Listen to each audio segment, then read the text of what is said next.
Good morning, praise the lord. Blessing foundation મિનિસ્ટ્રીથી હું આપનો ભાઈ સેમ ક્રિશ્ચન.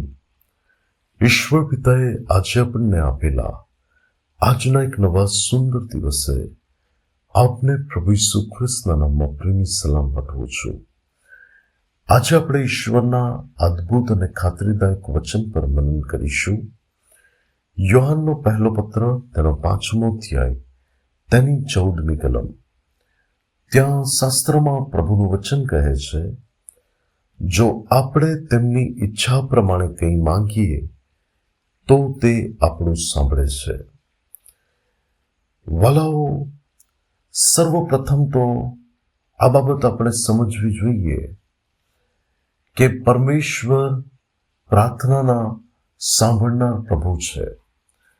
પરંતુ તેમાં આ એક બાબત આપણે ખાસ સમજવી જોઈએ કે જ્યારે આપણે તેમની ઈચ્છા પ્રમાણે માંગીએ છીએ ત્યારે તે સાંભળે છે. એટલે કે પ્રાર્થના તો પ્રભુ સાંભળે છે, પરંતુ ખાસ કરીને પ્રભુ તે પ્રાર્થના સાંભળે છે કે જ્યારે કોઈ વ્યક્તિ તેમની ઈચ્છા પ્રમાણે પ્રભુની પાસે પ્રાર્થના કરે.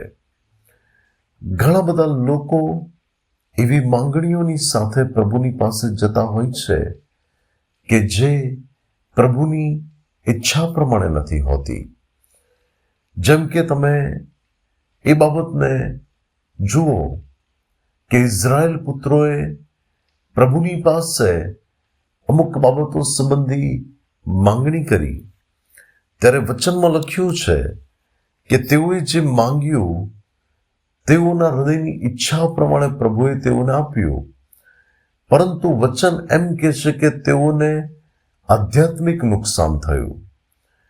તો વાલાઓ, આપણી હઠ પ્રમાણે, આપણી ઈચ્છા પ્રમાણે પ્રભુ કાર્ય તો કરે, પરંતુ જો એનાથી આપણને આત્મિક રીતે નુકસાન થતું હોય, ઈશ્વરની ઈચ્છાની વિરુદ્ધમાં કોઈ બાબત મળવાથી જો આપણા જીવનની અંદર આપણને નુકસાન થતું હોય, તો વાલાઓ, સૌથી શ્રેષ્ઠ પ્રાર્થના એ છે કે જે ઈસુ ખ્રિસ્તે એ પ્રમાણે પ્રાર્થના કરી કે પિતા, મારી ઈચ્છા પ્રમાણે નહીં, પરંતુ તમારી ઈચ્છા પ્રમાણે થાવ.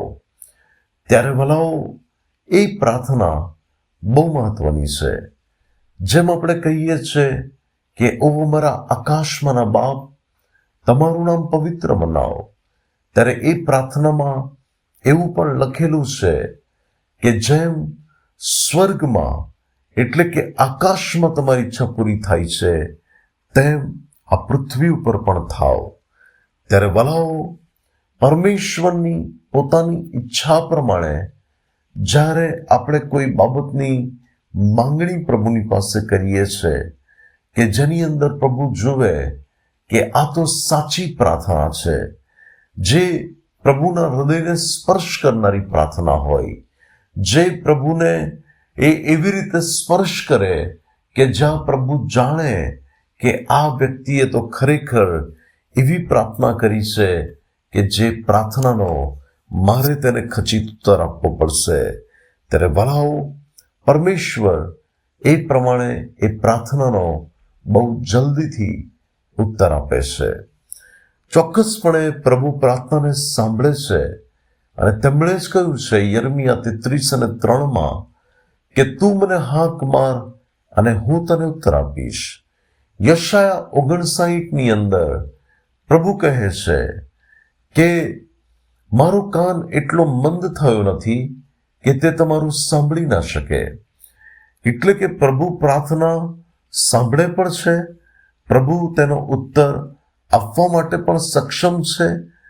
પરંતુ પ્રભુના હૃદયને સ્પર્શ કરનારી, એમની ઈચ્છા પ્રમાણેની જો કોઈ પ્રાર્થના આપણે કરીએ છીએ તો પ્રભુ એ પ્રાર્થનાનો અદ્ભુત રીતે ઉત્તર આપે છે. પ્રભુ એ પ્રાર્થનાને હાને આમીન કરવા માટે તત્પર હોય છે. ત્યારે વાલાઓ, આપણે એવી પ્રાર્થના કરીએ કે જે પ્રાર્થના પ્રભુના હૃદયને સ્પર્શ કરેલી હોય. એ પ્રાર્થના પ્રભુની આગળ લાવીએ કે જેની અંદર પ્રભુને લાગે કે આ ખરેખર એવી પ્રાર્થના છે કે જે મારા હૃદય પ્રમાણેની છે, તો પ્રભુ ખચિત તેને હા અને આમીનમાં ઉત્તર આપશે. પ્રભુ આજના વચન દ્વારા આપણને આશીર્વાદિત કરે. આવો આપણે પ્રાર્થના કરીએ. સ્વર્ગીય પ્રેમી પિતા પરમેશ્વર, પ્રભુ અમે આજે પ્રાર્થના કરીએ છીએ કે અમે તમારી ઈચ્છા પ્રમાણે પ્રભુ માંગી શકીએ, તમારી યોજના પ્રમાણે અમે ચાલી શકીએ, અને પ્રભુ અમારા જીવનમાં પ્રભુ એ બાબતો પરિપૂર્ણ થાય કે જે તમારા હૃદયની ઈચ્છા પ્રમાણેની છે. પ્રભુ, હું તમને સર્વ આદર અને સર્વ મહિમા આપું છું. તમે મારું સાંભળ્યું તેના માટે આભાર. પ્રભુ ઈસુના નામ માંગીએ છીએ. Amen. May God bless you. Have a blessed day. Shalom.